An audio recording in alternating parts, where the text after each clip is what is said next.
Tinawag ni Senate President Tito Soto na encroachment o panghihimasok sa kapangyarihan ng lehislatibo ang desisyon ng Korte Suprema na unconstitutional ang articles of impeachment laban kay Vice President Sara Duterte.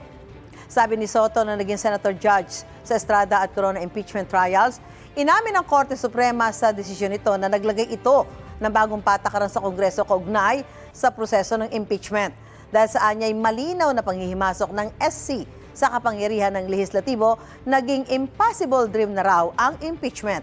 Ang Kamara naman iginagalang daw ang desisyon ng Korte Suprema.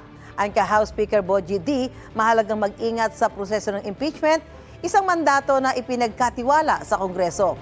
Sabi naman ni Manila Representative Joel Chua na miyembro ng House Prosecution Team sa VP Duterte impeachment, aamyendahan ng Kamara ang Rules of Impeachment.